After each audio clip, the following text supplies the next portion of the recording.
Todo mundo imagina que para passar em primeiro nessas três, você estudava 16 horas por dia e não via a luz do sol. Qual era a sua carga horária real e o que você fazia no tempo livre? Isso é uma excelente pergunta, né? Se cria, em relação à minha aprovação, uma ideia de que eu estudava 16, 18 horas por dia, o que não é uma verdade.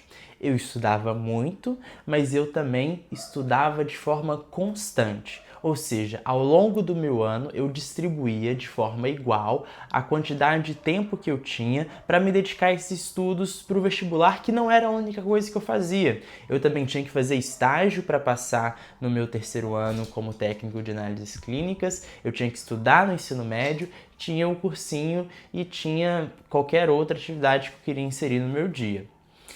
A minha rotina, ela era bem complicada, ela era bem puxada, ela era bem desafiadora, mas no final deu certo, eu consegui aprovação direto do ensino médio nas top 3 do Brasil.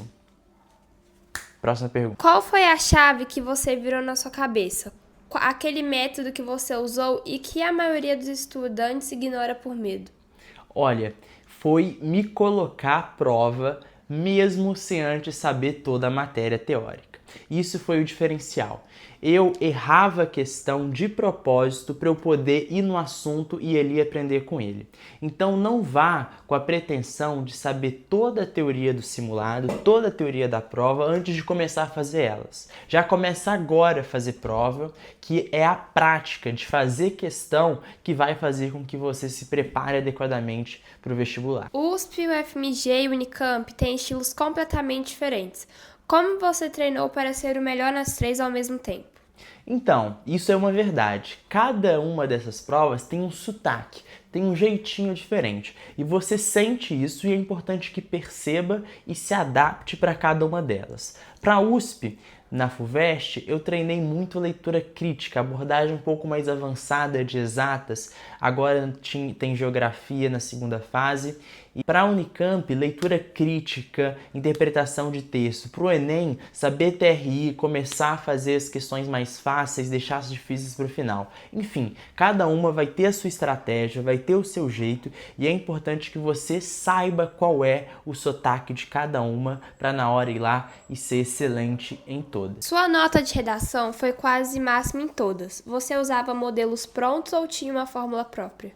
Essa coisa de usar modelo pronto é de quem não passa de 800. Se você quer ter uma redação, principalmente na FUVEST, que chegue ali próximo dos 50 pontos na FUVEST, você precisa de algo de autoral, você precisa de algo de criativo, você precisa de algo de autêntico. Então, o que eu fazia era me nutrir o tempo inteiro de repertórios, de visão crítica, de análise, fazia leituras e nesse modo ia construindo a minha escrita. E fazer uma escrita que respeite sim as estruturas do texto que ela pede, mas que ela tenha autoralidade, que ela seja feita e seja bem feita. O leitor, o corretor de redação, ele está lendo a mesma redação 50 vezes por dia. Quando chega uma diferença, ele, opa, vai rolar um mil aqui. E isso que é a diferença. Muitos dizem que passar direto do ensino médio e medicina nessas faculdades é coisa de quem é fora da curva, ou privilegiado. O que você diz para quem está no terceiro ano de cursinho e que acha que é impossível? Eu digo o contrário, eu digo que é possível. Eu acho que a gente precisa entender a entrada na universidade e nessas universidades de excelência como algo palpável, algo que está logo ali. E não vou dizer que o privilégio não ajuda, o privilégio pode te colocar na frente da corrida, mas ele não vai fazer sozinho você passar. O que faz você passar é saber dizer não para o celular, saber dizer não para o medo de falhar, saber dizer não para qualquer coisa que te impeça de te colocar naquilo que você mais deseja, que é a entrada na universidade pública de qualidade. Você deletou todas as redes sociais e viveu numa bolha ou você é um ser humano normal que sente vontade de rolar o feed do TikTok a cada 5 minutos? Eu sinto vontade de rolar o vídeo no TikTok cada 5 minutos. É uma coisa, gente, que foi construída para isso. As redes sociais estão lá para serem uma economia do tempo, do seu tempo, uma economia da atenção.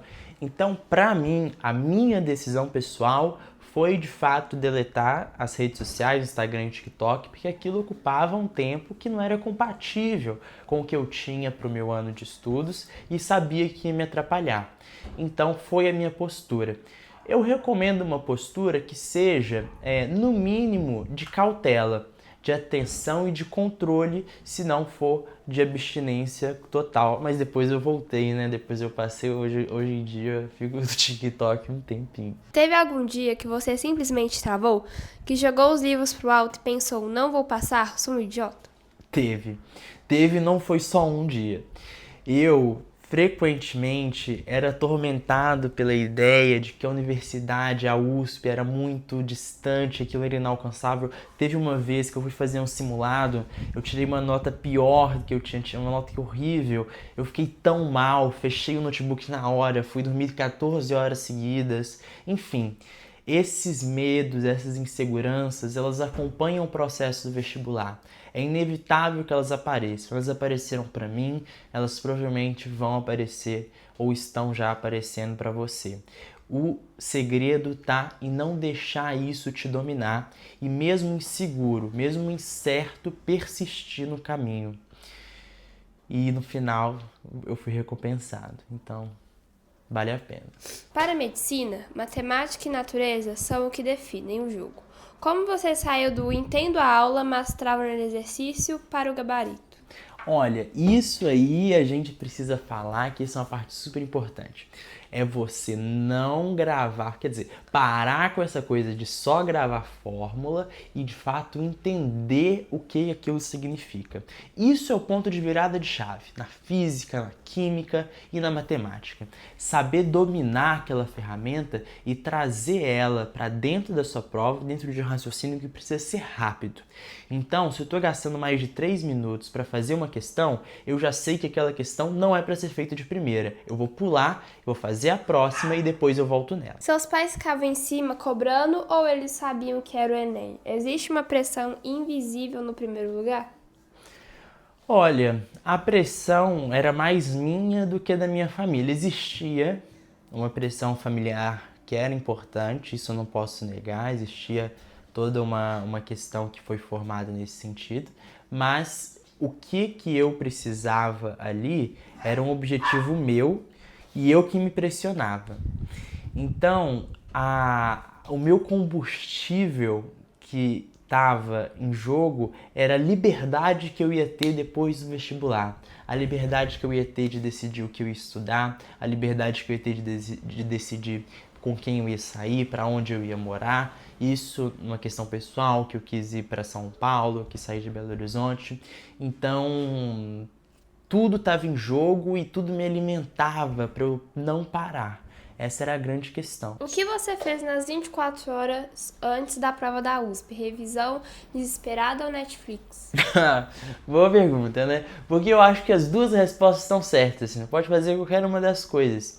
E eu, pessoalmente, eu acho que muito do resultado que você vai adquirir naquela prova vem do seu estado emocional basal, do seu estado emocional naquela situação. Se você está numa crise de ansiedade, você vai performar mal, você não vai ir bem. Você tem que estar calmo, você tem que estar sereno, você tem que estar conciso daquilo que você vai fazer.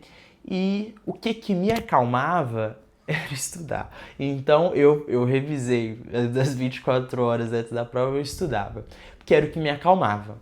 Então você vai fazer o que vai te acalmar. Se o que for que te acalmar vai ser Netflix, então vai nessa. Porque é isso que você quer no seu dia antes da prova. Um momento para ter calma e se alinhar para ter um resultado de excelência. Gente, esse foi o meu primeiro vídeo no YouTube. Eu fiz essa dinâmica de entrevistas, eu quero trazer novos formatos para cá. Eu acho um ambiente super legal, super criativo, que dá pra gente abordar vários temas, várias dinâmicas de formas diferentes. Se você gostou, por favor, se inscreva no meu canal e dá um like, comenta se você quer mais, se você já me conhece, se você viu uma entrevista na Suzane, não sei, se você já viu em algum lugar, deixa um comentário aí e beijo!